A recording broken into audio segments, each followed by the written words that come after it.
الا مشيتو تتغداو اختاروا البطاطا الحمراء لانها كتجي في هذه الوصفه لذيذه ومقرمشه. فواحد الكاسرول كنديروا الماء غليان مع الملحه وكنخليو البطاطا ديالنا حتى كتسلق مزيان. من بعد كنصفيها وكنقشرها مع حده سخونه. هنا راه بديت كنقشرها وحرقاتني، درت ليكم باش نكمل الوصفه ديالي. بعد ما قشرت البطاطا غادي نتبلها بالملحه، البزار، معدنوس مجفف اولا الطري والنشا فقط. ما تضيفوش البيض لان هذه الوصفه هذه كتجي بلا بيض احسن، والناس اللي عندهم حساسيه من البيض بلا ما تضيفوه. صافي هنا كنكوروا البطاطا بالحجم اللي بغيتو.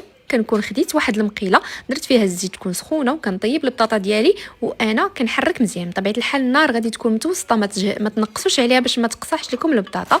صافي كنبقاو نحركوها حتى كتحمر لينا وكنصفيوها من الزيت وكنتبلوها. كنديروا لها المعدنوس المجفف اولا الطري والملحه. وشوفوا ليا هاد التقرميشه، سمعوا لي يا سلام. كناخذ واحد الكاسرول اللي كنصاوبوا واحد الصلصه المرافقه ليه، جوج ديال لاكريم اولا الخاصه بالطبخ. انا خديت هنا 200 مليلتر، كديريها 5 دراهم عند مول حليب، كتعطينا واحد التعليكه يا سلام. خديت معاها موتزاريلا والفرماج الاحمر، الملحه والبزار والمعدنوس كنديروا فوق البوطه حتى كتعلك لينا. من بعد ما تصفات لينا ديك البطاطا غادي ناخذوا لاصوص اللي حضرت معاكم اللي كتعطيها واحد التعليكه يا سلام. سمعوا لي هاد التقرميشه، بسم الله. ضروري ما تجربوها، غتولي معتمده عندكم. وليداتي حماقوا عليها يا سلام. وبصحتكم. شكرا. الصحة والراحة.